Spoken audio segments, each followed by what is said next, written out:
All right, people, welcome to the show. It is Wednesday. We're a little early, which is good. And this is a special Halloween episode. I mean, technically, Halloween is this Friday, but it's the Wednesday before Halloween, so we're going to have a little fun tonight. Surprisingly enough, it's going to be not too much about wrestling, even though this is a wrestling podcast. But really, not a lot happened. But before I get into logistics, I am Drew. I'm your spooky host of the evening, and joining me as always, Justin from Spinebuster Tees and spinebustertees.com. all right, people. I was telling Justin on the pre-show, it's starting to begin to feel a lot like fall here in San Antonio, which I fucking love. Sweater weather, it's hoodie weather, it's cardigan weather. I saw on your Instagram story that you are wearing some hoodies. So you digging this weather, Justin? Yeah. All right. I don't like it too hot. Yeah, me neither. I mean, again, we're in Texas, so we're used to it. But at the same time, it's like, I don't know. We like that crisp, 60 to 70 degree weather. Not too cold though. I don't fuck with like 30 or 40 degrees. I'm good on that. But this Friday's Halloween. Are you I don't know why I'm asking this, but are you doing anything interesting for the shop this Friday? Like last year, they're doing like the kids doing like the not really the trunk or treat, but that's what they're calling it, a trunk or treat, where kids they come by and they'll trick or treat around the shops around, and yeah, that's pretty much it. So I'll just be giving out candy, so it's fun. I'll be dressing up. Oh, what are you gonna be dressing up as? So I think I'm gonna have some Zubaz pants. I'm gonna wear one of my shirts, and I'm gonna have a fucking fanny pack on. So I think I'll be like a early '90s wrestler going to the gym. Hey, just to add to the aesthetic, make sure to add some somas, just so it's legit. Yeah, well, I'm not doing that, but kind of like the what the Road Warriors were doing back in the day. They wore those Zubaz pants because I do got Zubaz. Really? That's awesome. Yep. Official Zubaz pants. So Nice, I love it. yeah, I think I bought it one time as a joke. Then I never really wore them, but I still have them. So Anyone in the chat, just put whatever you're gonna do for Halloween this Friday. I'm just gonna do the same thing I've been doing for the last few years, and that's just handing out candy. I haven't what are you gonna be dressed up as? me, just me, a frustrated government employee.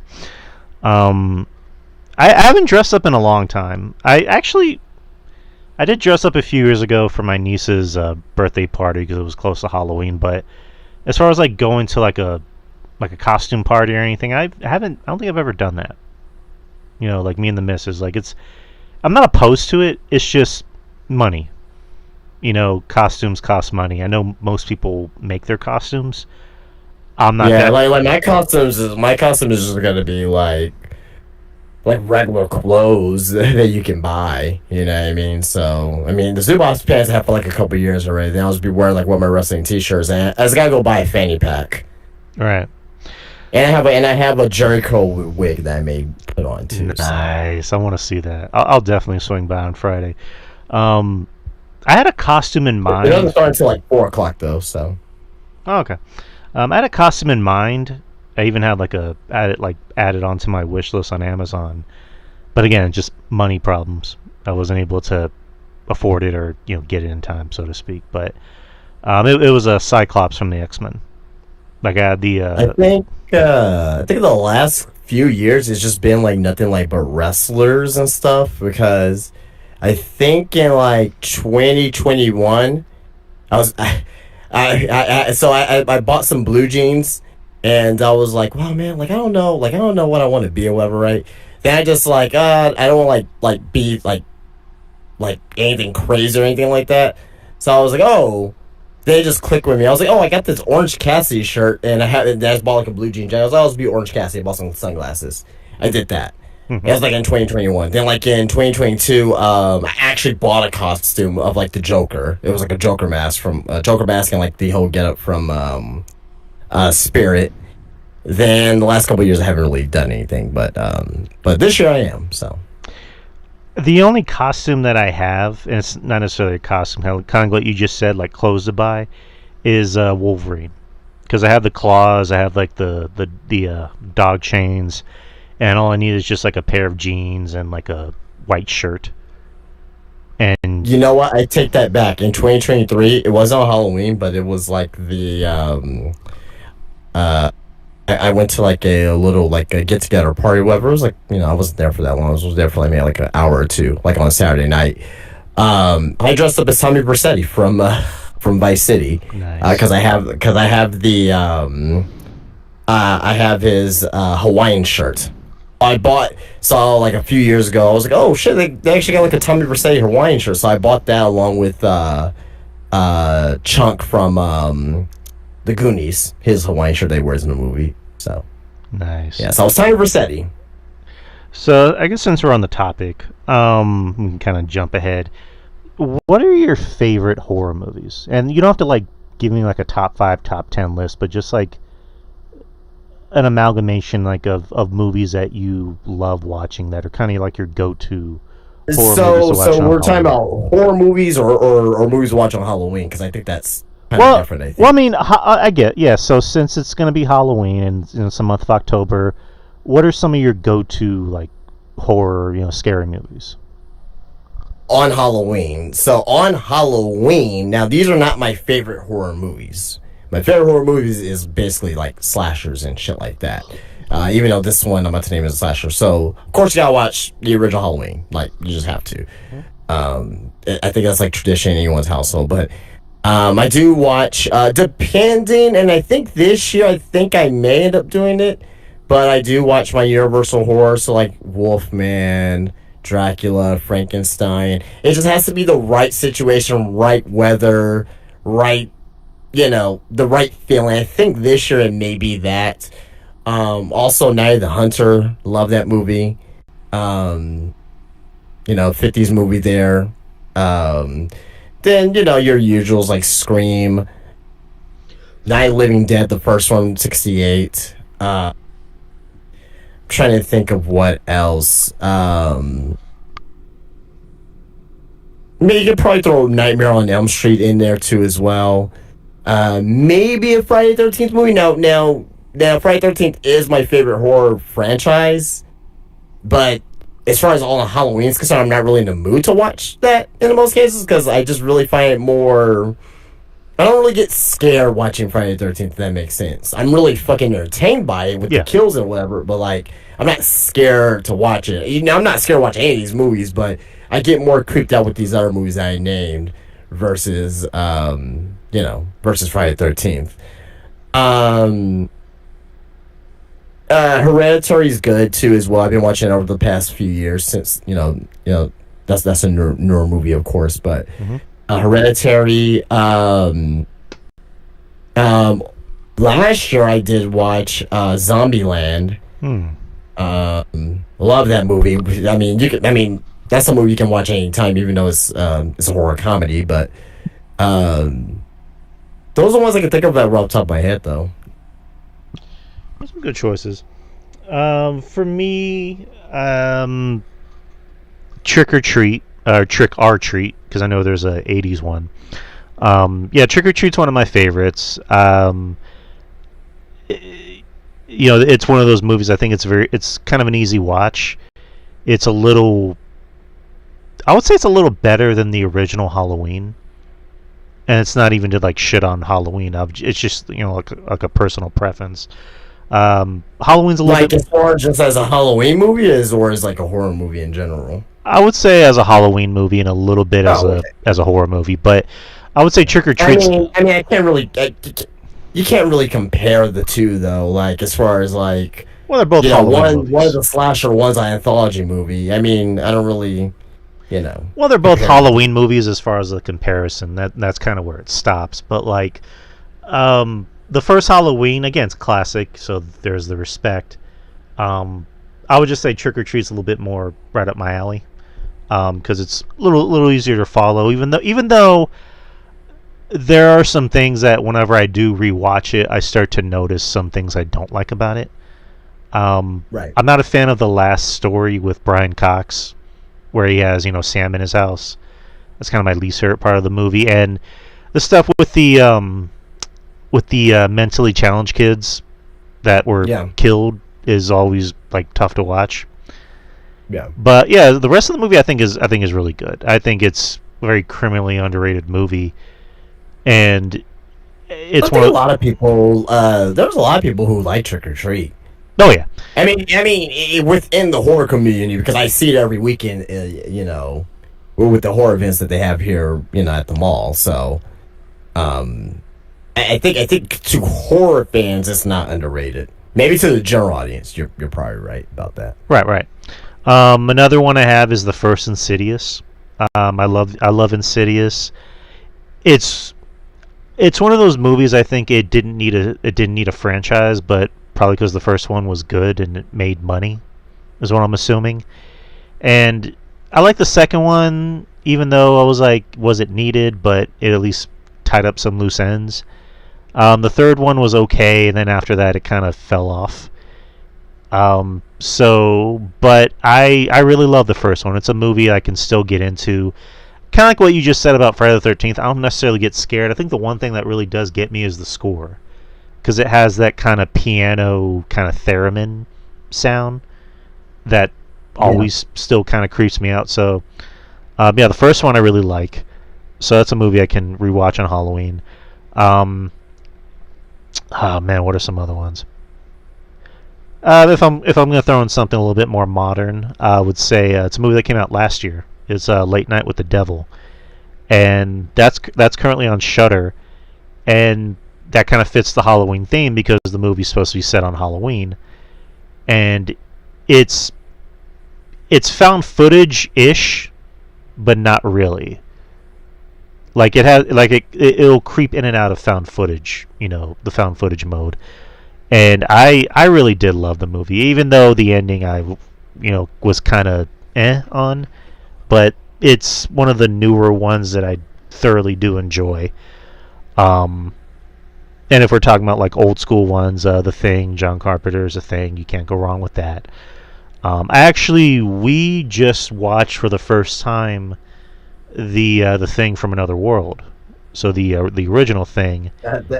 I love that. I know you like the remake, but man, that original is so fucking good too, man. We couldn't get into it. God, that original is so good, man. I mean, look, it's a different movie, right? Obviously, but man, the acting is so good in that movie, so fucking good. I mean, I know a lot of people they don't really like older movies because they're black and white, they're slow, whatever, or they can't understand the dialect or the acting or whatever. But man, the Thing from Different World is so fucking good. But even at that too, I really consider that more of a sci-fi movie more than a horror movie itself. Even like the remake, I really consider that. Even though it has like people dying and getting killed, I just really consider that more of a sci-fi movie with horror elements to it, right? But just my opinion. But back to there was a few movies I did forget. Monster Squad, forgot about that. Love Monster Squad. Obviously Child's Play and Creep Show. We were talking about which one? Anthology. Huh? Which Creep Show? The original. Okay. Which Yeah, one? Creep Show. Which one was the Thanks for the ride, lady? I think it's the original. Okay. Yeah. I liked both. But yeah, the original was really good. Another movie we just watched for the first time. Well, I think I watched it for the first time. Was the original Fright Night with Fright Night's good too. with Chris Sarandon. I like the remake. The remake was pretty good with Colin Farrell. The original was pretty good too. Both are obviously kind of different, even though they're kind of one and the same. I forgot that Chris Sarandon was in Child's Play. Yeah. I forgot he was in that. He's been in a lot of horror properties. He was in those two, and he was Jack Skeleton in Nightmare Before Christmas. Like he did the voice. He didn't do the singing. He did the voice.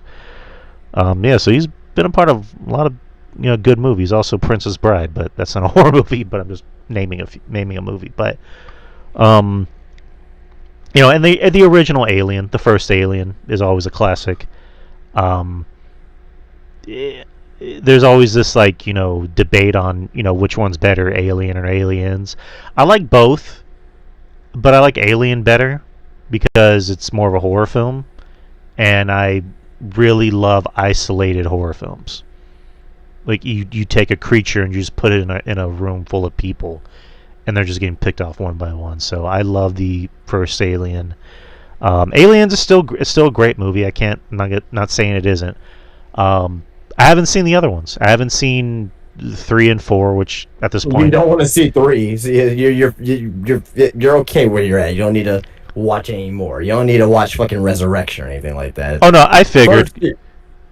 No, first two's fine. Right, like I've seen the other ones, like Prometheus, and I forgot what the other one was called. Those are okay. Those are just a little Romulus or whatever the fuck it is. Romulus was okay until the last act. So by default, it's maybe like the 3rd best Alien movie. Prometheus and was it Covenant? Again, I think they were okay. I think they were just trying to be something. I think they were trying to be a little bit too clever when they really weren't. And the new show, The Alien Earth, is actually really good. I don't know if you've gotten a chance to watch that.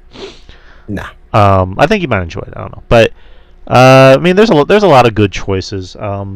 So I actually did something for the supporters club over the weekend. I put up a 25 to 30 minute short of just me giving my. Well, that's not short. That's a feature length there, brother. I mean, compared to podcasts that we do, that's.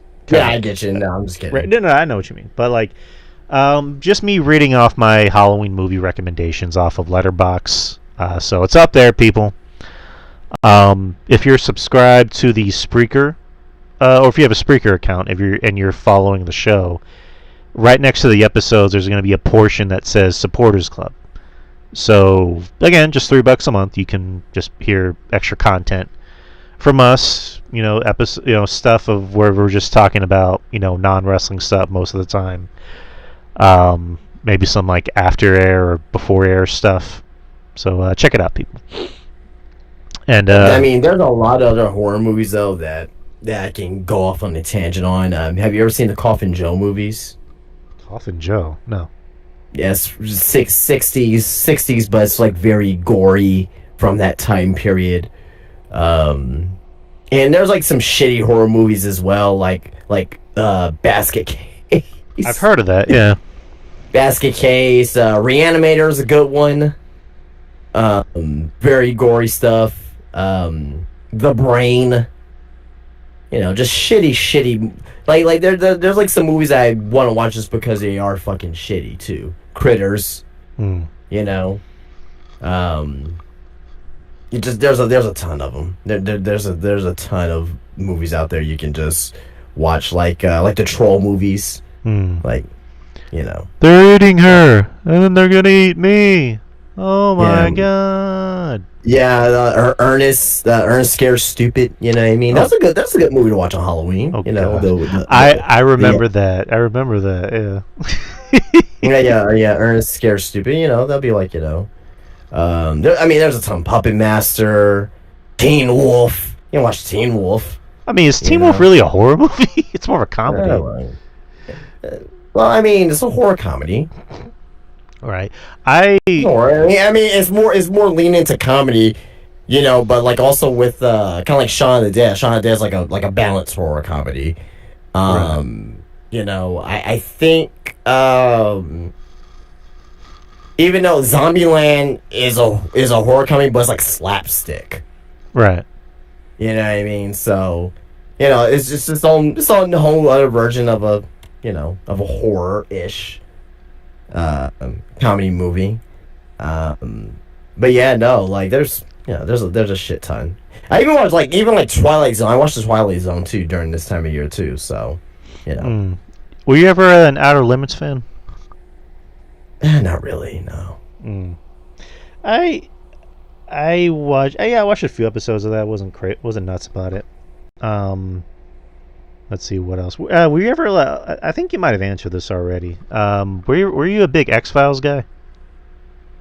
Uh, Not big, respected.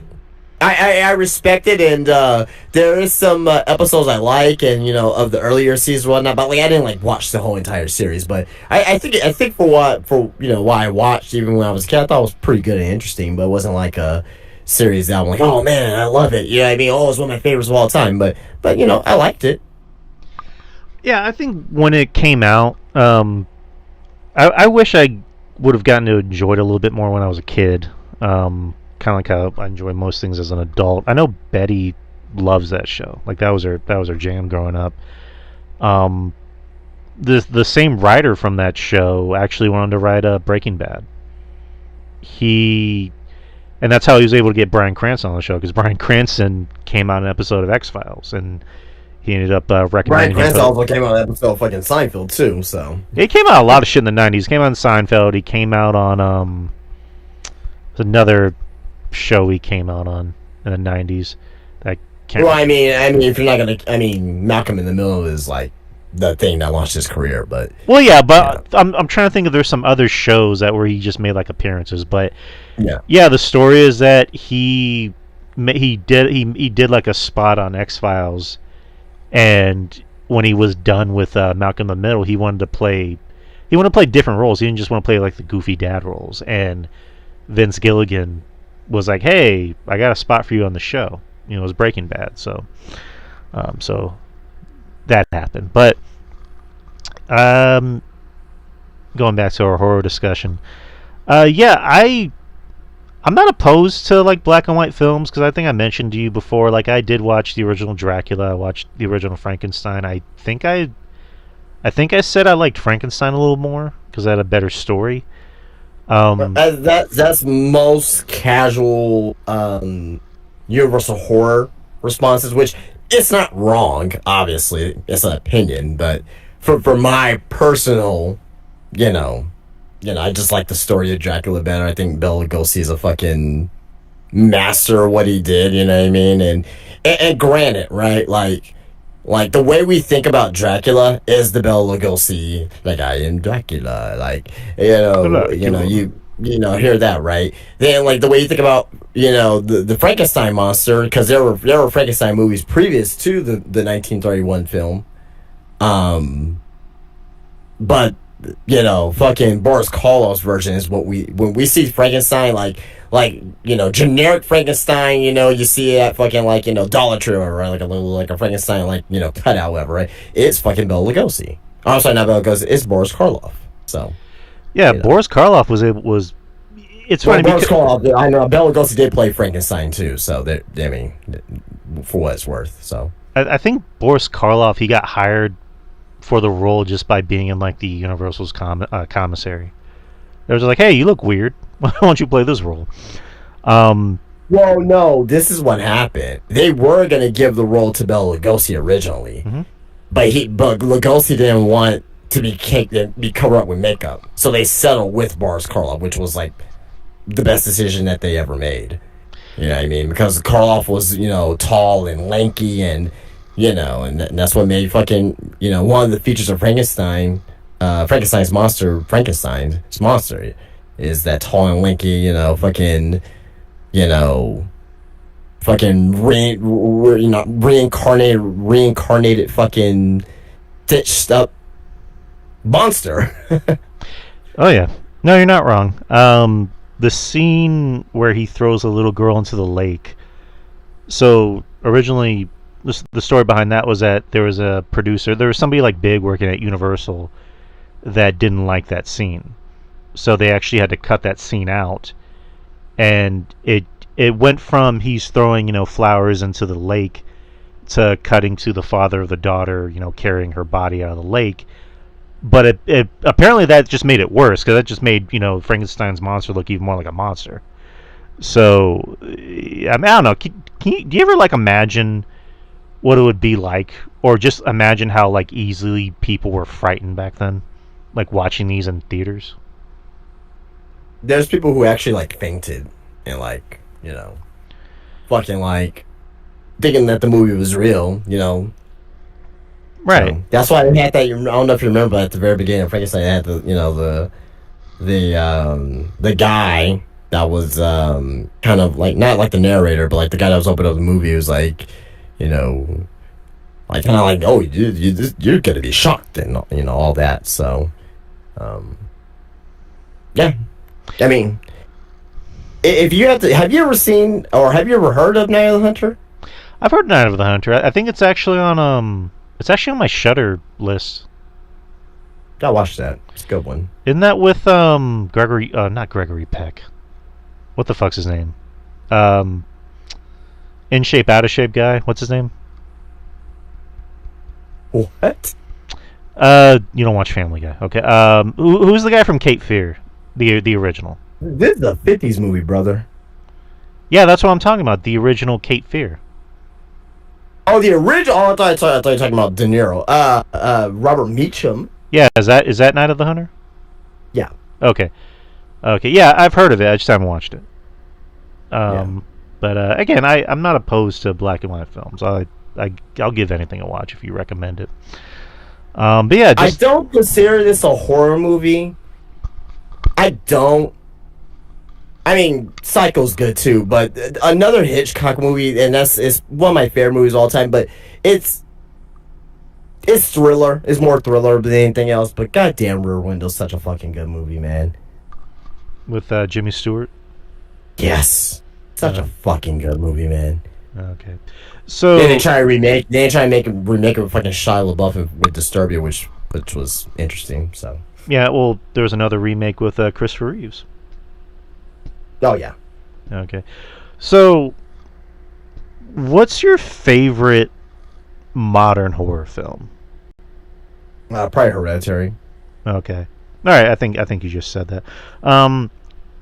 I saw Hereditary in theaters, and it's a film that over the past 7 years when it came out, I've grown to appreciate a little bit more. Because I remember when it originally came out, I actually did a review with it from an ex friend of mine, and I remember like not hating it or even disliking it. I just was like, I don't know, something about that film just didn't work for me. I thought it was a little bit too artsy. But then over the years, when I've started to kind of think about it and seen more clips of it, I started to appreciate little nuances about it. Just, camera work and editing. And not so much that it was scary, but just that overall feeling of dread. You know, like the one scene where the scene where where the girl gets her head cut off.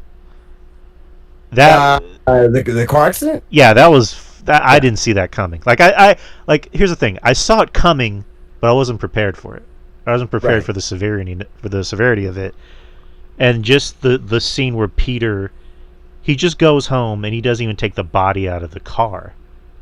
And it's just the shot of him laying on it, like laying and facing the camera, and you hear Toni Collette walking outside and discovering, the body of her daughter in the car, and not even just crying but wailing.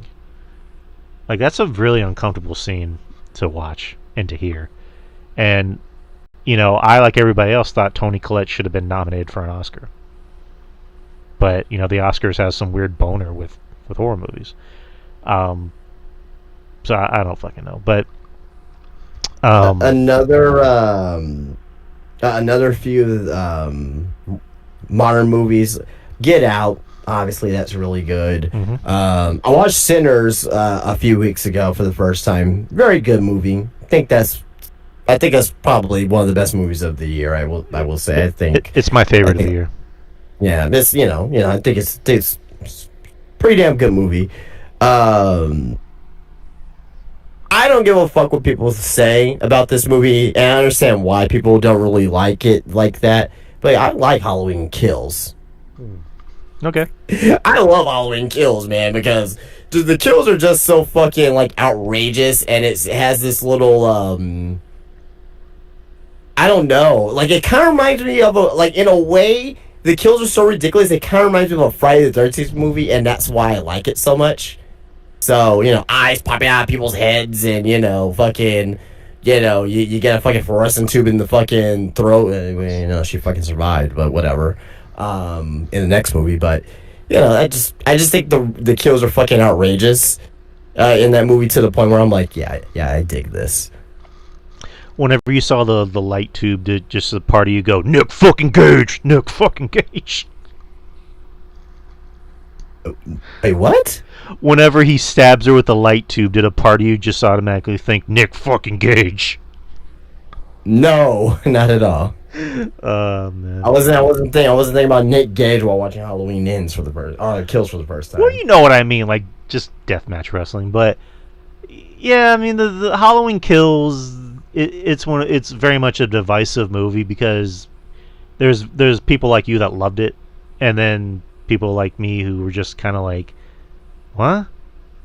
Like it just again there was some stuff to like about it. I'm not gonna say it was terribly shitty. It's just everyone being dumb as fuck for the sake of being dumb as fuck. But the idea of like the mob mentality making people dumb, I'm like, okay, I get it to a certain degree. Well, that part I didn't like, where it was all like, evil dies tonight. And they just form into a fucking mob and like, this that was a little bit stupid. That was a little bit stupid, but. It's like, but I just I like the Haddonfield trilogy because they actually made Haddonfield itself and the people there like actual character, right? mm-hmm. You didn't really get that in that sense in the earlier films. Even like Halloween Ends, I like it to a degree. I don't love it per se, but I do like it to a degree because it wasn't supposed to be a Michael Myers story. It was supposed to be a story of this fucking kid, what I mean, that kind of made a mistake, and and the whole town was on his shit once he was found I guess like not guilty or whatever, like he was acquitted, charged or whatever, but like he was like this fucking outcast. And like as soon as I saw the opening titles, when I saw it was in blue, I was like, this is gonna be one of those movies, because when I saw the blue title card, I'm like, oh, that's fucking Halloween 3. That's Season of the Witch. And sure enough, it kind of became Season of the Witch-esque within the movie. Yeah, Season of the Witch I haven't seen, but I've heard pretty much what you just said. You gotta watch it, man. So good. No. Like I've heard everyone kind of say the same thing. Is like the movie's not bad. It's just they didn't promote it correctly. They promoted it as a Halloween film when in reality it really wasn't a Halloween film. They should have just called it something like, From the Book of Halloween or something like that. Well, again, they did not intend it to be. They tend to be, after the first Halloween movies, they wanted to make part 3 a new story because they were going to make an anthology series. Part 4 was going to be something different. Part 5 was going to be something different. It wasn't going to include anything with Michael Myers. Michael Myers was the first 2 movies, and that's it, right? Then once people were like, oh, there's no Michael Myers anymore. Oh, fuck. There's no Michael Myers. And, then they brought it back. So that's why Halloween 3 ended up becoming the black sheep of the whole franchise. But despite that, like, if you just remove it as, oh, this is a part of the Halloween series, if you just look at it as a horror film alone, it is pretty damn good. It's kind of like what did you ever see that were you a big fan of the Saw movies? Saw? Okay. Maybe like the first couple, but like once I got after Saw 4, I'm like, can't do this no more. Well, yeah, there was that spin-off that was it with the Spiral, one with Chris Rock. Oh yeah, with Chris Rock, yeah. Yeah, which the Chris Rock should probably never do these movies ever again. But like, it's kind of similar. Yeah, it's just Chris Rock only has 2 modes. Looking really seriously at people and yelling. Funny comedian, but not a good dramatic horror actor. But yeah, it's kind of similar to that, where it's just like, let's take a property, but let's connect it to the franchise, but while at the same time letting it be its own thing. So I think that's a good example. But yeah, I'll definitely check out Season of the Witch. Um, yeah, what else? Yeah, we've done a good 30 minutes talking about horror movies. That was pretty It's fun a conversation. super gory movie, by the way, too. Oh yeah, the last Saw that came out last, I think it was last year, or the year before, was actually pretty good. But yeah, I guess we kind of move on to the next topic. So over the weekend, or on Saturday, me and Jeff Lippman, we covered Halloween Havoc for NXT. We kind of felt the same way about the show as a whole, which was it was a pretty decent show. It's just you had two gimmick matches where they didn't really feel like gimmick matches that pertain to what they were supposed to be. And I know last week and weeks prior, I always bring up like, why is this called a street fight when why is this called a so and so street fight when it's just a street fight? And you're always the first to be like, dude, it's always been this way. But I guess for me, it's just like, so the match with Paige and Wagner, I actually thought was pretty good. I thought it was my favorite match of the night. It's just, it's Halloween, and why not add some aesthetic? Why not bring in some, like, I don't know, lucha Mexican kind of like gimmicks, to the match instead of just like, I had the line to it, but I mean, yeah. But other than that, it's just like, just kind of lazy booking. But overall, I thought it was a really good match. And the Hardys match, which was basically just a TLC match, except it ended up becoming that. Yeah. which I was kind of half and half on that match. I thought there were some cool spots, but for the most part, I thought Jeff was the only one carrying the match. I thought really that should have just been like a fucking Hardy's compound match. That would have been a lot more fun. I don't disagree with that. Right, but I've done enough talking. What'd you think about the show? Fine, it wasn't great or anything like that. I mean, if they would have put this on NXT on Tuesday, I mean, would it, I don't think it would have been much of a difference. What I'm saying is, I don't think this pay per view was really needed in the grand scheme of things. I can kind of see where you're coming from. It wasn't bad by any means. I thought it was good, but they could have just done all this. They could have just done this all last night. No, you're definitely not wrong, because for the past few years, Halloween Havoc has usually just been an NXT, thing on Tuesday. And now that WWE's in a different mode of everything needs, we need content for everything. Everything needs to be a pay-per-view. It's just like, okay, if that's the case, like, do something big for your shows. Like, make your shows interesting. But in this case, I was just like, yeah, 7.5 out of 10, I guess. How did you feel? Like, what was your favorite match of the night? Probably the Ethan Page and a heel.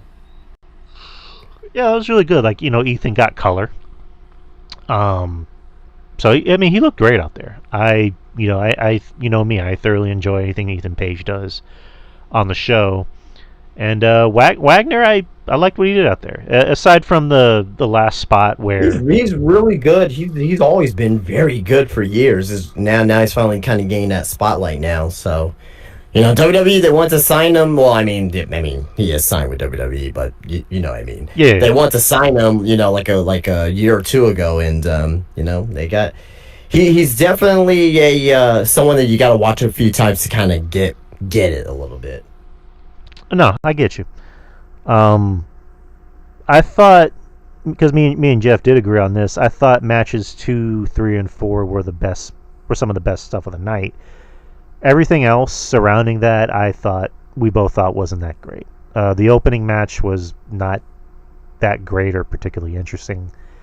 The Hardys match, aside from some cool spots, it, like I said, should have been a Hardys compound match.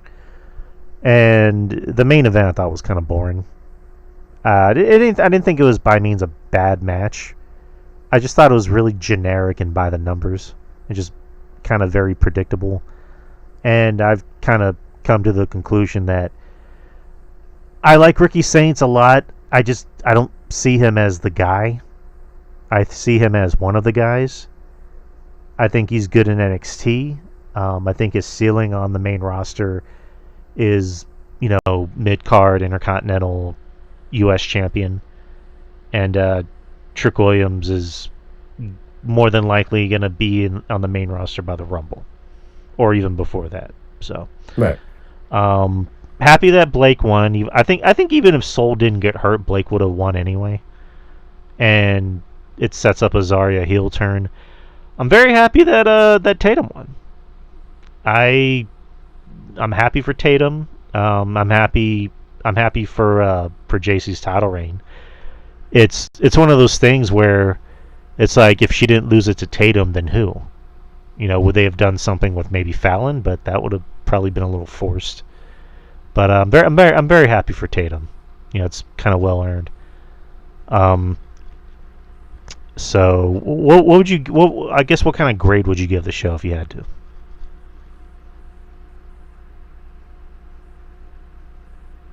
Probably a 7. All right, fair 7 enough. out of 10. Yeah. Yeah, I think Jeff gave it the same rating. But that was Halloween Havoc. Everything else, SmackDown. SmackDown was kind of skippable last week, other than you had Dragunov versus Aleister Black, but I think everyone kind of knew where that match was going. It didn't go anywhere because Damian Priest interfered, and then Dragunov, won the match. Jade Cargill turned heel, finally. So it sets up this Saturday. And then Raw, again, Raw was basically just a setup show for this Saturday. You had CM Punk and Jey Uso, which, as you can imagine, CM Punk won the promo battle, and everything else on the show was kind of meh. JD McDonough pinned Sheamus, so that was kind of neat that Sheamus is putting over JD, which I'm happy for, because I think JD has been doing a really good job since coming back. But I guess before we get into Saturday night's main event, do you have any thoughts on SmackDown Raw? No. Okay. Okay, you just went, no.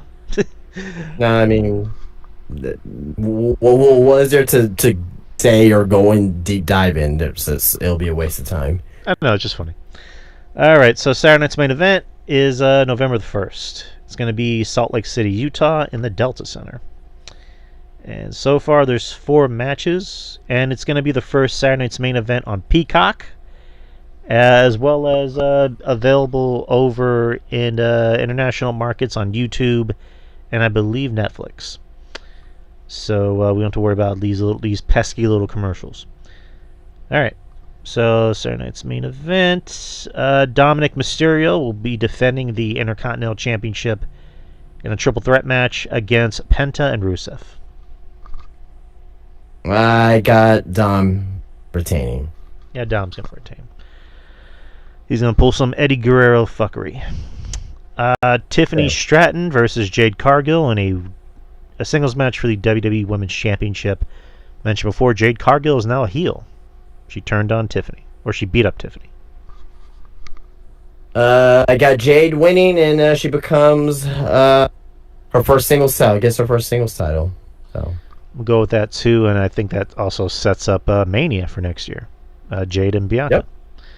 Yep. Cody Rhodes versus Drew McIntyre for the WWE Championship. I got Cody. Unfortunately, I think Cody's going to win, even though I would love if Drew won. Because, said time and time again, it's like Drew should be rewarded for his good work last year, but I don't know, WWE booking has been... everybody has to be rewarded for their good work. I mean, I agree he should be further along, but I mean, there's levels. I don't know, but it's just like Cody can lose a title for a month and he'll be fine. But whatever. Wouldn't that devalue the world title? Not really. Oh, okay. I mean, not to me, but... And the main event, you have CM Punk versus Jey Uso for the vacant World Heavyweight Championship. I got CM Punk.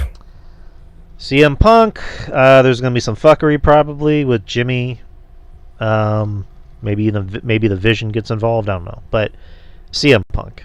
I can't really think of any I mean, other. honestly, if you want me to be really honest, neither or should be fucking world champion right now. Okay, I get Jay. Why not CM? Why does CM Punk need the title? Yeah, good point. Well, he's kind of a safe bet. I'll say this: I think with Jay's storyline, I think Jay will probably be. I won't say more deserving, but I think it'll be more interesting when Jay would win the title with this new character versus CM Punk as of right now. I think that'll be more interesting. I'm not picking Jay. I don't think he's gonna win. I just think it'd possibly be a little bit more interesting. But honestly, neither or should be champion. Should be Braun Breaker. That's who should be the champion. It should be Braun Breaker. But again, I think they're going to be setting something up with CM Punk and Braun Breaker where Punk officially gives Braun Breaker a program for the fans to believe in him. They can be world champion. And, yeah, he ends up winning the world title from CM Punk. I think that's a possible direction that they're going to go in. I agree. I think Jimmy might inadvertently cost Jay the title. I do think the Vision might get involved in some way. There's going to be a lot of Gaga in this match. I wouldn't doubt that at all. But to your point, I can see why you would say maybe Punk doesn't need to be champion because, at the end of the day, he's Punk. He's over. He doesn't really need a title. But it's one of those things where, like, you see on Punk, it's more of a safe bet to put the title on him now that, Seth is out. And, he's a draw. He's a, whatever. He's a star. So... But all in all, I think Punk is winning more than likely. It really should be Punk versus LA Knight, to be honest. I understand why Jay's here. I understand I understand the story that they're telling, and I am interested in it. It's just that in reality, I think LA Knight could have had a chance. And even at that, even if LA Knight were involved, I will still say. It doesn't matter. It should be fucking Braun Breaker. I don't think anyone. There's no one else on the roster right now that I want to have else be world champion right now than Braun Breaker to give him the opportunity. Give him the belt. Let him run with it. If it doesn't work by fucking Royal Rumble, take the top off of him.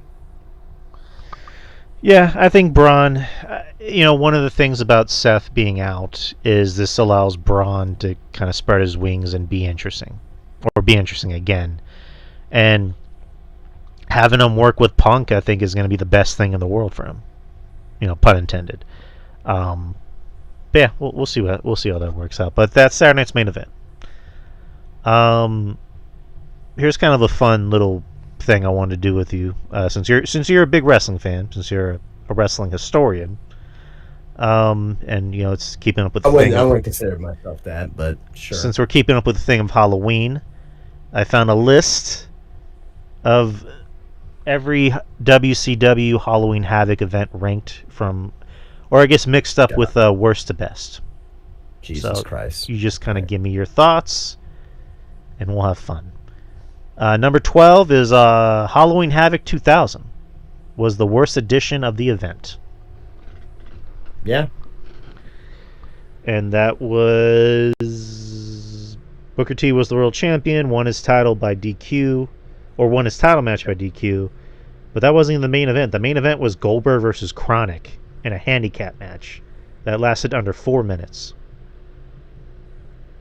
So, anyways, actually, here's the match card because they have it up. For the World Tag Team Championships, Natural Born Thrillers versus the Filthy Animals and Boogie Nights. For the WCW Hardcore Championship, Reno versus Sergeant AWOL. Misfits in Action defeated the Perfect Event.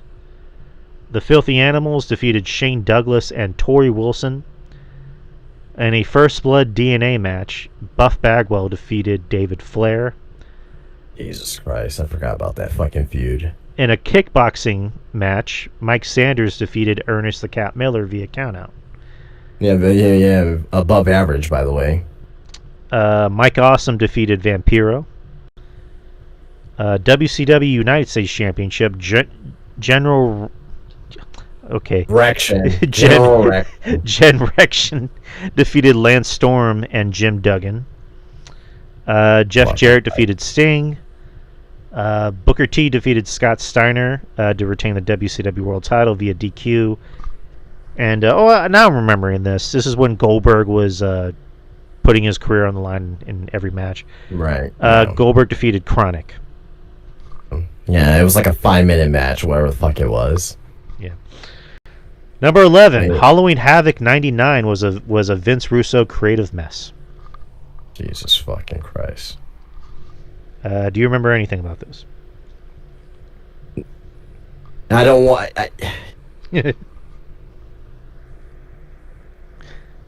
Well, I'll just read what they wrote. It had one of the most confusing endings to any world title match in Starrcade when Sting beat Hulk Hogan in a screw finish years before. What is ironic is that the world title match here was also Sting versus Hulk Hogan.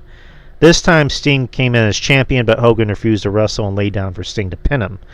Sting then came out and said that he wanted to fight someone that night, and Goldberg came out and beat him. The problem was that it wasn't a scheduled world title match, I remember that, but they gave Goldberg the title anyway, which caused a lot of confusion the next night at Nitro. It was a complete dud of a show, despite some big names.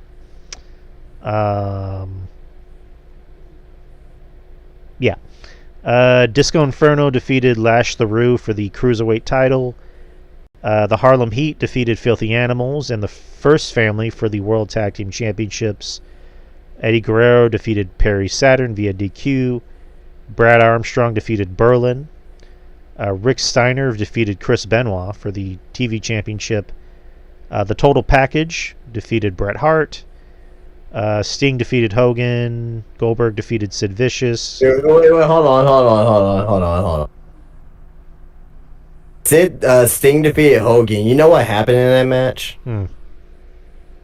Hogan laid down for Sting, and it was a 3-second or 5-second match.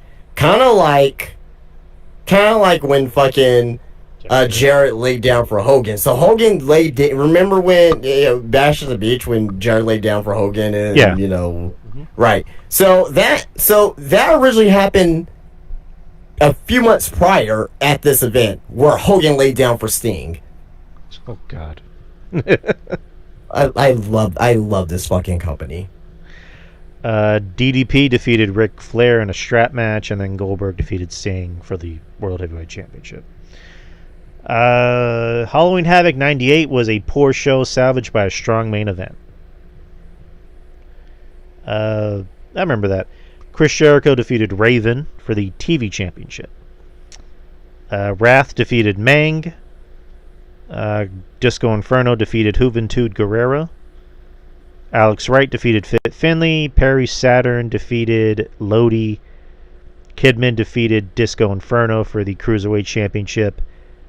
Rick Steiner and Buff Bagwell defeated The Giant and Scott Steiner for the World Tag Team Championships. Rick Steiner, double duty, defeated Scott Steiner, no disqualification. Scott Hall defeated Kevin Nash via countout. Bret Hart defeated Sting for the United States Championship. Hulk Hogan defeated The Warrior in one of the worst matches ever. It involved a poorly timed fireball spot, which, is very infamous, which, again, people bring up. Years prior, they had one of the most memorable matches at Mania, and then years later, they ended up having one of the worst matches of all time. So, you remember that match, right? No, I don't. Okay. Of course I remember the match. I watched this event live. Yeah. For the World Heavyweight Championship, Goldberg versus DDP. Again, a very good match, but the feed cut off. Was it during the match or? That's bullshit. It did not cut off for me. It only cut off for like a very small amount of viewers. And WWE, they made like in fucking revisionist history, they made like a oh man, everyone didn't get to see. I remember seeing the match live, so that never happened to me. So it didn't happen with was it Paragon Cable back in 1998. Yeah, it's weird. I do kind of remember the match, and I remember the very next night on Nitro, they replayed the match so people can watch it. But yeah, that was one of Goldberg's better matches. He had DDP to kind of help lead him, but yeah, again, that was kind of the beginning of the end for this company. Number 9, and this is everything that's just kind of ranked. The main event matches at Halloween Havoc '92 were all a letdown. Do you remember '92? Yeah. Okay. Do you remember '92? No. Okay. Well. The match card is Johnny Gunn, Tony Zank, and Shane Douglas defeated Arn Anderson, Michael Hayes, and Bobby Eaton. Yeah, this event was a spin the wheel, make the deal. Ricky Steamboat defeated Brian Pillman. Big Van Vader defeated Nikita Koloff for the United States Championship. Barry Windham and Dustin Rhodes versus Steve Williams and Steve Austin ends in a draw for the NWA and WCW World Tag Team Championships. Rick Rude defeated Masahiro Chono. It was a DQ for the NWA World Heavyweight Championship. Matt Sudo was ringside too. I mean, you don't know who these fucking people are, but I do. It matters to me. It's real to me, damn it. For the WCW World Heavyweight Championship, Ron Simmons defeated the Barbarian. And then Sting defeated Jake Roberts in a coal miner's glove match. And we'll make the deal. What's a coal miner's glove match? It was just a fucking... It was just like a loaded glove on a pole match, pretty much. Nice. Number 8. The Yeti debuted in an infamously bad main event at a Halloween Havoc '95. Fucking Hulk Hogan killed the Giant, and the Giant came back 10 minutes later. It was amazing. All right. Oh, sumo monster truck match. I'm seeing that. Johnny B. Bad defeated DDP for the TV championship. Good match. Randy Savage defeated the Zodiac. Kurosawa defeated Road Warrior Hawk. I don't know if this is a typo. It says Sabi. Is that Sabi or Sabu? It's Sabu. Okay, Sabu. then it's a misspell. Sabu defeated Mr. JL. Jerry Lynn. Lex Luger defeated Mang via DQ. Ric Flair and Sting defeated Brian Pillman and Arn Anderson via DQ, so 2 DQs in a row. Well, I mean, this is one of those moments where Sting trusted Flair, but Flair turned on him anyway, and the Force reformed again. He's the dirtiest player in the game. Sting is one of the dumbest baby faces in the history of wrestling, especially Silver Sting. God. Hulk Hogan defeated the Giant in a sumo monster truck match. Yeah, where fucking Big Show fucking fell to his death. And Hogan was still a babyface after that. Hey. Yeah, it was 1995, man. You know, it was the anti-hero was becoming a thing. Say your prayers, take your vitamins, and kill the Giant, brother. Randy Savage defeated Lex Luger, Jesus Christ, not Lex Luthor.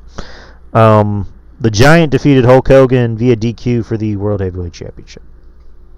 So, and then the Yeti came out. What was the purpose of the Yeti? He was part of Dungeon and Zoom. Okay. Speaking of which, number 7, Halloween Havoc '91 featured the terrible Chamber of Horrors match. Oh, man. So, Chamber of Horrors match, you had El Gigante, Sting, and the Steiners defeated Big Van Vader, Cactus Jack, Abdullah the Butcher, and Diamond Stud. So, take me through this match. What do you remember about it? It fucking sucking. So, be specific. Like, what happened in the match? Yeah, I mean, it's a famous match. I mean, everyone should go on and watch it. All right, then. I do remember Abdullah the Butcher getting electrocuted, and that's about it. Yeah. And yeah, I mean, he got electrocuted, the fucking lever fell. It showed the switch on, the fucking Cactus Jack had to move the switch back up, then remove it back down to shock Abdullah, but it was a bad match. Terrible. Do you think that's what gave him HIV? I don't know. Okay.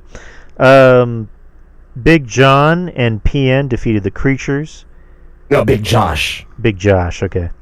Bobby Eaton defeated Terrence Taylor. Oh, you know who Big Josh is? No, I don't.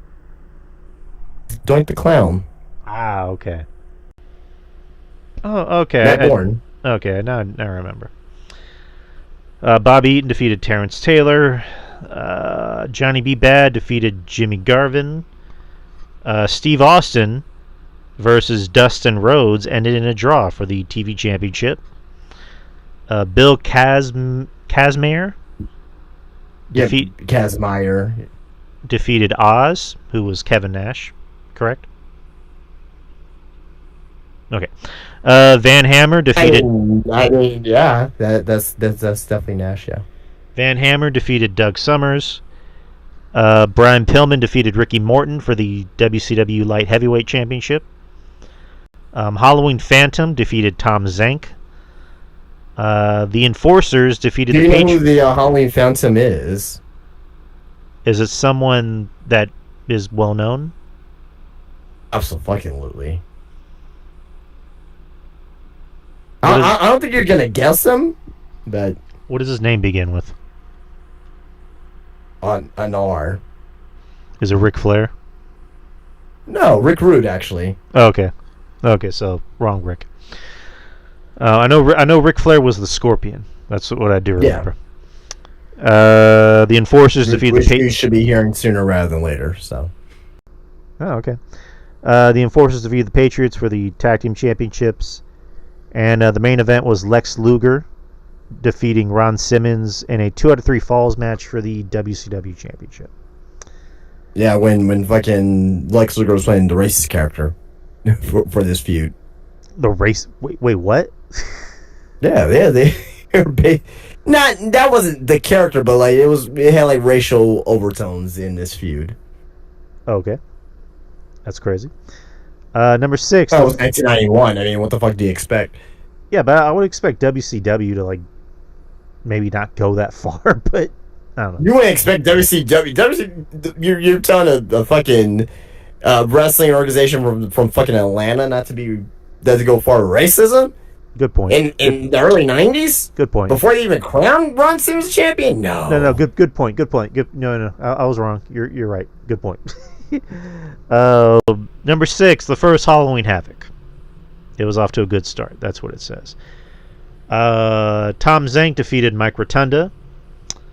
Speaking of which, Mike Rotunda was in the news, and it's falsified. yeah, I was about to say that his family came out and said that he's actually not in hospice, so that's good.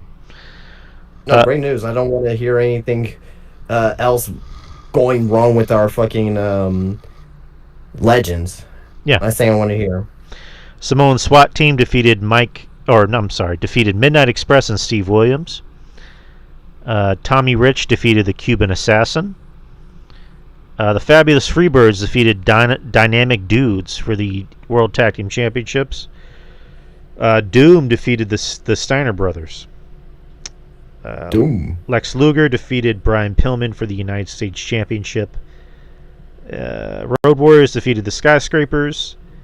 And Ric Flair and Sting defeated the Great Muta and Terry Funk in a Thunderdome match. What's a Thunderdome match? Basically a cage match. Okay. It's like a Hell in a Cell. So they're doing that shit again. Or they did that shit before. No, Chamber of Horrors and Thunderdome are different. Okay. Number 5, Halloween Havoc 1990. It says was a slow but solid event. You had Tommy Rich and Ricky Morton defeating the Midnight Express. Terry Taylor defeated Bill Irwin. Brad Armstrong defeated J.W. Storm. The Master Blasters defeated the Southern Boys. Fabulous Freebirds defeated Renegade Warriors. The Steiner Brothers defeated the Nasty Boys for the United States Tag Team Championships. Junkyard Dog defeated Moondog Rex. Doom versus Ric Flair and Arn Anderson ended in a double countout for the World Tag Team Championships.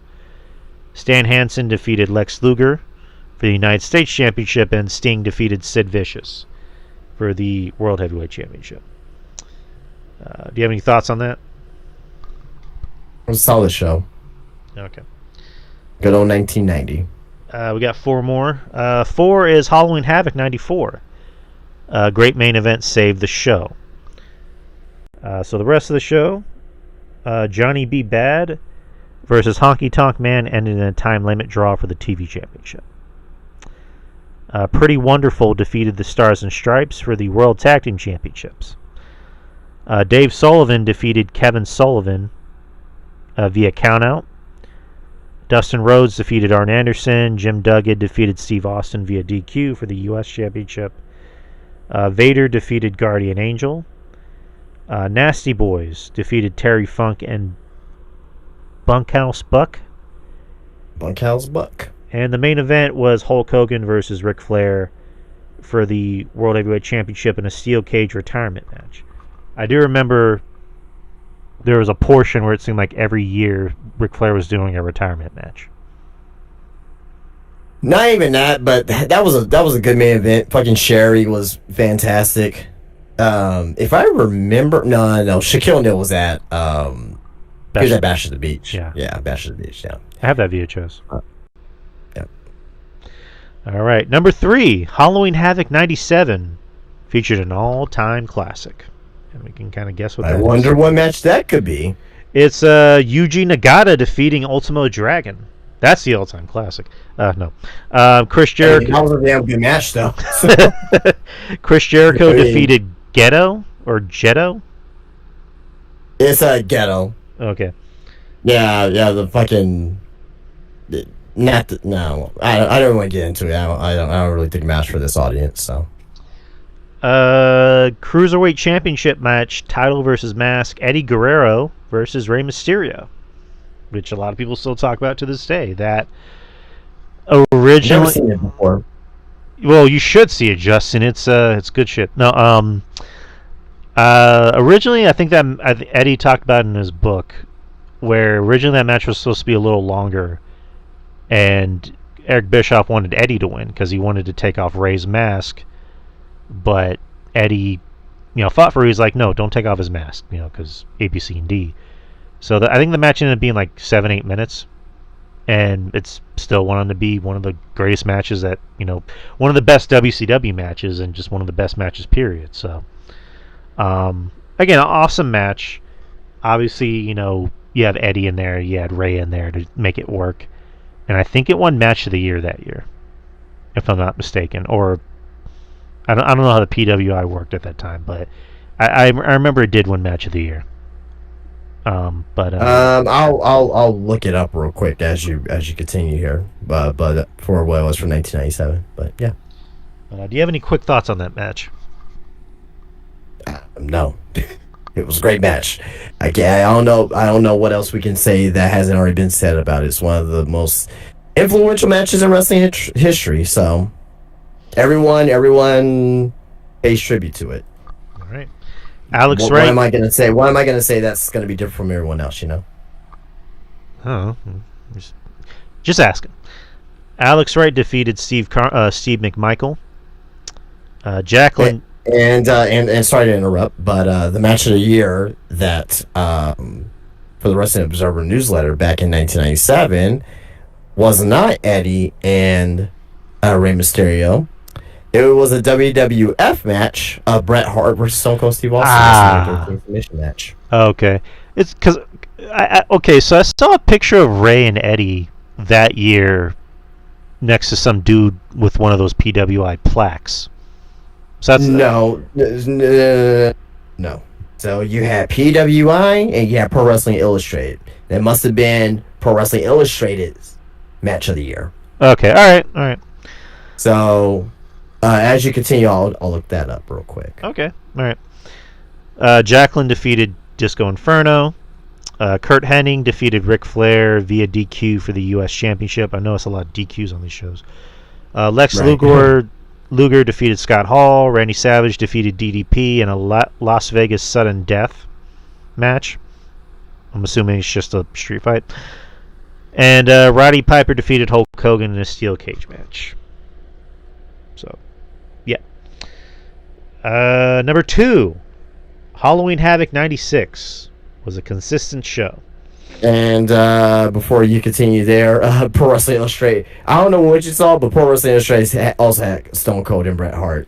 Okay. So Again, I just saw a picture and just based off of that, but obviously, I'm not too sure what. I mean, it could have won Match of the Year, but I mean, according to PWI and to Meltzer, they gave it to Stone Cold and Bret Hart. Yeah. So it's like, what did that match have that was so great? I'm playing.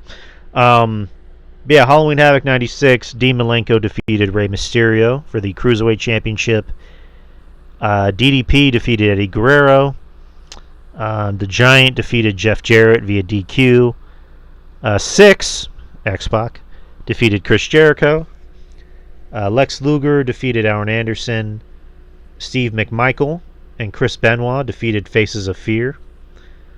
The Outsiders defeated Harlem Heat for the World Tag Team Championships, and the main event was Hulk Hogan, or Hollywood Hulk Hogan, defeated Randy Savage for the World Heavyweight Championship. And lastly, 1993. Number 1, Halloween Havoc 93. Without any duds, according to the list.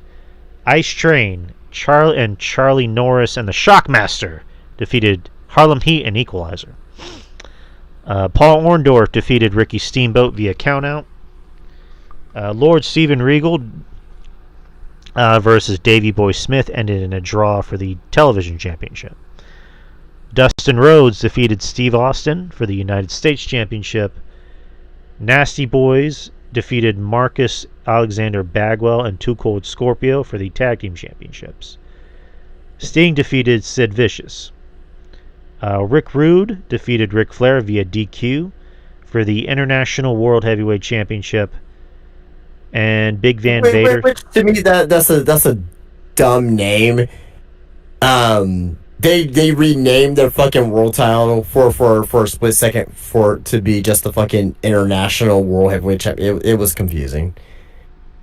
Yeah. And then they're like, oh well, Rick Rude is officially known as a world champion. So it's like one of those debates. Like, was Rick Rude actually a world champion? I say yes because he carried the big gold belt. That's the way I look at it. The big gold belt was gorgeous. And the main event, you had Big Van Vader defeating Cactus Jack in a Texas death match. So, any thoughts on that? I somewhat agree with that list. 93 is definitely one of the best Halloween Havocs. I think I'll probably put it number 1. Yeah, it was a really good show. All right, and one little tidbit. It's kind of like fun facts. 5 years ago today, on NXT UK, Walter, who's now Gunther, successfully defended the NXT UK Championship against Ilya Dragunov in a match that went over 25 minutes. I remember that match. That was an amazing match. That was obviously during COVID, and that was without a doubt the best match of that year. Do you remember that match at all, and do you have any thoughts on it? Yeah, I believe we talked about that match ad nauseum almost. It was one of the most violent matches I've ever seen not to be used with weapons. Amazing match. Yeah, especially obviously when there wasn't any people in the arena. That added to the match because there was no people. Just seeing those chops, Jesus Christ. But yeah, and also happy birthday, Paul Orndorff. Today is his birthday. He is 76. So happy birthday, Mr. Orndorff. Mr. Wonderful. Well, he passed away. Well, today would have been his birthday. I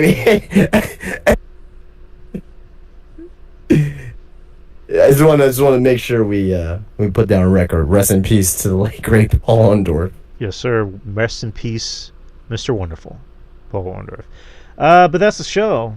We're doing about 75 minutes. I think that's pretty much a sweet spot. Maurice is saying his Blue Jays are one more game away to win the World Series. Good for you, Maurice. And that's pretty awesome. And our Spurs are doing pretty good so far. They're 4-0. Very early in the season, but I am very encouraged to what I see so far. Before we get into the plugs, so me and my friend Anthony, we put out our new podcast, our basketball podcast. It's a Metal Drive Hoops, and Well, how'd you come up with the name Metal Drive? well, it's a takeoff of the it's not even a take. It's the street that we grew up on. Oh, okay. So Meadow Drive, and then I added Hoops. It's possible we Oh, might okay. even change the name later, but for the time being, it's Meadow Drive Hoops. And we just talked about basketball, things basketball. We talked about the gambling controversy that's going on, and of course, we talked about the Spurs season. And you know, obviously, I'm liking what I'm seeing. I I'm very much impressed by Dylan Harper. You know, I I mean, this was expected for me. Like as soon as I seen this kid's game back at Rutgers, I'm like, this guy's gonna be a fucking animal to wherever team he goes to. And he came to us, and I can't believe there was actually people out there who didn't want to take him. I'm like, you take talent and you figure it out. Like you're not gonna draft fucking like Ace Bailey or whatever, over Dylan Harper. Like that's no, not at all. I'm very pleasantly surprised by him. And I don't think he'll win Rookie of the Year. I think if anything, it's going to be Cooper. Even though, Yeah, I mean, I know it's early in the season, man, but I don't know if you've been seeing his fucking shit that he's been doing. well, it You, doesn't. you, yeah, Yeah, it doesn't help that they're fucking starting him at point guard. That's dumb. that to me doesn't really matter, but you know what he did? I mean, tonight he had a better game. He had a double tonight, but you know what he had the night before? Hmm. Guess how many points he had? I think he had two, right? Yeah, 2 fucking points. Jeez. I don't know, man. Like, I mean, it's very, very early in the season, but Wemby didn't have no fucking 2 point game in his rookie season. That's all I'm saying. Right. I'm saying Cooper, if anything, because he's going to get more minutes, and when Fox comes back, you're going to see Harper's minutes kind of dwindle a little bit, not too much. No, because I still think he'll be first off the bench. I think whoever's like, I think the guy that's gonna be getting less minutes is probably Champagny. Yeah, probably. Probably this just my guess. Probably Champagny because he can't play defense worth the lick. He can shoot the ball, but he can't play defense worth the lick. De'Aaron can at least, play on the perimeter. And no, you're not going to stifle Dan Harper's growth at all. You know what I mean? And one I think, and once Sohan comes back too, I think Carl Bryant, he's gonna go down to the G League. He needs time down there to develop before he comes back up and plays full time. Right. It's funny. He only played one game, and he's been hurt. But Cornette, I'm really digging. I think he's great. Yeah, he's played a couple games. Yeah, he missed the last game. I think he's played 3 so far. Well, because he only played in the first game of the season because he got an ankle injury. But from what I heard, it's not that serious. No, I think he played like 2. I think he played like the first 3 games. I think. Oh no, but see, I'll confirm real quick. Yeah, he played the first game. He had like 16 and 11, and then the second one he was noticeably absent because he currently has an ankle injury. Who's the other dude? Olenek. I don't know how long he's gonna be out because he just had surgery as well. But again, I'm loving the season. It's just the last 2 games was kind of the same game where they had. Yeah, okay, so he played the first 2 games. I'm sorry. Yeah, he played the first 2 games. I guess he got injured in the Pelicans game. So yeah. Okay. But I forgot we played the fucking Nets on Sunday afternoon. I watched the game at the shop, but I forgot about that game because it was in the afternoon. But the last 2 games, like, they won, but they're kind of ugly wins, where they had these big ass leads and they really should have held on to them. They still won, but it's like they need to do a better job at tightening up their leads and also That's the why we need. That's why De'Aaron Fox is so important because he will make sure that he will slow down the pace. He can get to the free throw line. He doesn't miss his free throws. He's so the biggest issue I'm seeing with the Spurs right now is again, and I've been seeing this the last couple of years. We cannot defend 3-point shot.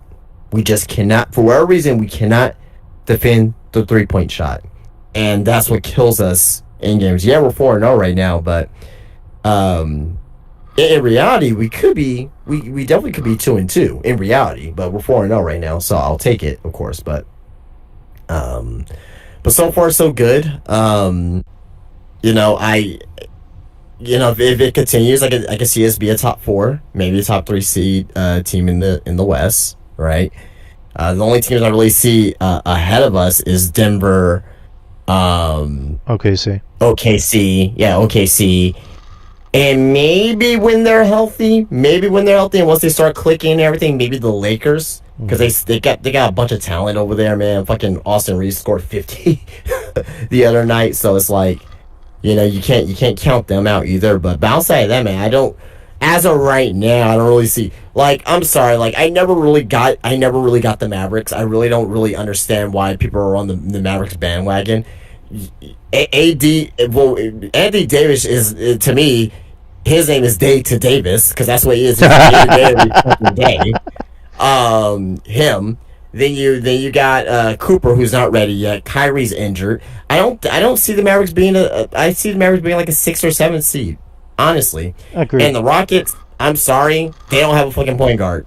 You don't have a point guard to fucking slow down your fucking pace. You don't have a point guard to dictate the pace. This big lineup shit is not gonna work for you guys. It's just not. Sorry, it's not gonna work for you at the end of the day. The other teams in the West, like the Warriors, is still pretty good. The Clippers is okay.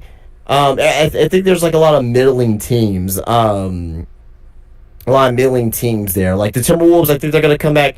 The team that I think that's gonna make some noise is the Blazers. I think the Blazers are gonna make some noise this year. Interesting.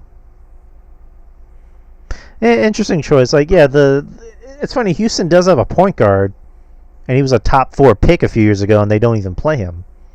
So it's just like I don't get it. But like, wait, who's that? Reed Shepherd. He's not a point guard. I mean, he's not point guard. He's not a point guard. Point guard adjacent. No, he's not. He's not a point guard. Okay. He's not a point guard. Okay. I'll stop. But he has no handle. He's not a point guard. He's not a ball. I don't know why he lists him as a point guard. He doesn't play like a point guard whatsoever.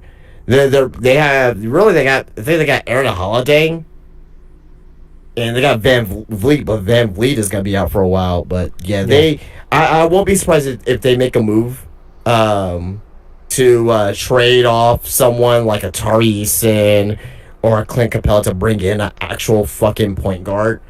Even a backup to Van Vliet when he comes back, because they desperately need that shit. No, agreed. The East is kind of one-sided at the moment because this pretty much seems like it's going to be New York's year. Like, if they don't get to the finals, that's going to be kind of a bust. I humbly disagree with that. Okay, so who else out in the East? You got the Bucks, you got the Pistons, you got the Cavaliers. It's not that easy right for the Knicks. Now, at the end of the day, I do believe the Knicks that's my pick coming out of the East. I agree with that portion, but I don't think it's that apparent. I don't think it's like, oh, it's win or bust for them. I don't see that at all. So, I mean, I don't see the Bucks doing anything anymore. Yeah, you have Giannis, you have Miles Turner, but other than that, I don't really see them doing much. I see them obviously getting to the playoffs. But I mean, they got. Look, you're looking at it from a star standpoint. They got talent over there that. You know what Giannis has around him right now that he hasn't had in a few years? If you have to take a guess, what does Giannis have on his team currently right now that he hasn't had in a few years? Defense? Shooting? Shooting. And that has nothing to do with defense. Like, their defense is not that great. He has shooting around him. Kevin Porter, Ryan Rollins, Cole Anthony, even AJ Green, they can all get buckets. Gary Trent, they can all shoot the fucking ball. Gary Harris, they can all fucking shoot the ball. Torian Prince, they can all fucking shoot the ball. Kyle Kuzma, I'm not counting him because he sucks. But but they can all shoot the ball. Now, I'm not saying the Bucks are going to the finals, but I wouldn't be surprised if they did go to the finals. If and they're probably one move away too as well. I mean, the East is wide open. I don't think it's.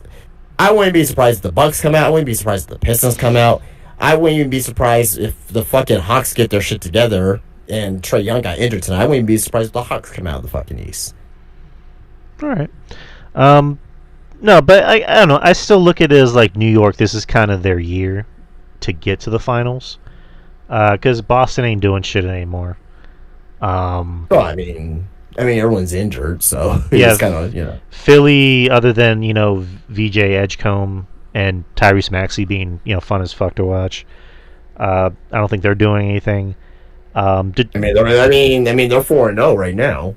Yeah. Detroit. They even Paul George is not even in the fucking lineup, and B's playing 20 minutes a night. B last night in 20 minutes. You know what B did last night in fucking 20 minutes? What?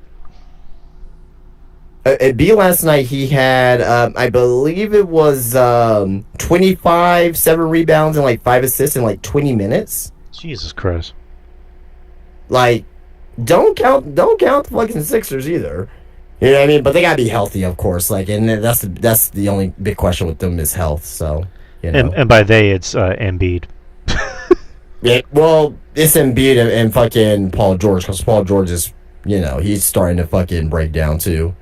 But they got Quentin Grimes over there. Edgecombe, like everyone's hyping him up after that first game. I'm like, he's a good player. He's gonna be really good in the league, but I just don't really see him being as good. I don't see him being fucking 30 points a night. I don't see that fucking shit. You know what I mean? So, but yeah. Again, the NBA is back and we're happy. So, yeah, me. No surprise I got here. That may not come out of the East, but like at least be a playoff team. I got the fucking if they could, because I see talent over there, and if they could put together a little bit of a winning streak, I can see the Washington Wizards make some noise. Maybe a play-in, not necessarily playoffs, but like play-in tournament. I lose the first play-in game and get out. They got some talent over there. I love when teams, that haven't done anything in a while start to make a little bit of noise. Like I get tired of seeing the same teams make the playoffs every year. I mean, other than my team, of course, but like, I'm happy for the Pistons that they start to get their shit together. The Wizards. It'd be interesting if the Wizards made a little bit of a run, in the play-in or the playoffs. The Bulls. The Bulls are undefeated. Which, how did that happen? And I'm happy for the Bulls. It's early. It's early. I really don't see the Bulls being major players at the end of the day. I don't really see the Pistons being major players at the end of the day. The Spurs, yeah, we're 4-0 right now, but who knows? Maybe we're a fucking 7th seed team or an 8th seed team. I don't know. You know what I mean? Like, as of right now, I don't really see it because I'm seeing I think our talent is way better than the fucking Bulls and way better than the fucking 76ers, and they don't got fucking Wemby either. Like, Wemby's like right now he's like top 3, top 5 player in the league. If you say top 3, I'm not going to argue that, but I put Wemby, like probably number 4 currently, you know what I mean? In the league, it's like, I don't really see these teams like the Bulls, like the 76ers, like the Jazz. The Jazz is like, I think they're about to go 3-1. I don't know if they're winning their game right now, but I think they're down right now to the Blazers right now, if I'm not mistaken. But regardless though, like, I don't really see like those teams really doing anything at the end of the day, because there's teams that start off hot early and they just crumple away. You know what I mean? There could be injuries, there could be whatever the case may be. But I certainly hope that that yeah, we do see some new blood in the playoffs this year, or at least in the play-in. All right. That being said, DY Experience Twitter or Twitter X DY Experience YouTube channel. We got a few new subscribers at 171, which I believe it was the same as last week. So, but it's still pretty good news. So, and then Spreaker, as I mentioned, there's the Supporters Club, which for a small little fee of $3 a month, you'll be hearing some new content that we put out. Like I mentioned before, I just put out almost like a 25 to 30 minute episode where it's just me talking about Halloween, movie recommendations or horror movie recommendations on Halloween. So check that out, as well as the new show I have with my friend Anthony, which is called Metal Drive Hoops. If you're a basketball fan, and that's going to be every Sunday. It's pre-recorded. We should be doing one this weekend. He's going to be out of town. He's actually going to be out of the country. So we're actually gonna have to figure out a time. Where's he going? I think to Korea, or Okay. if I'm not mistaken. But we're having to figure out a time, because it's gonna be one of those things of I work early in the morning, so if I'm working early, he's gonna be out at night, and if I'm home at night, he's gonna be up early. So we're gonna have to figure out a way to record. But I think we'll figure something out. As well as Friendly Neighborhood Marks with RJ and Culture Attack with Ruben. So, but yeah, that's enough from me. Justin, tell the people things. Things. No, I'm just kidding.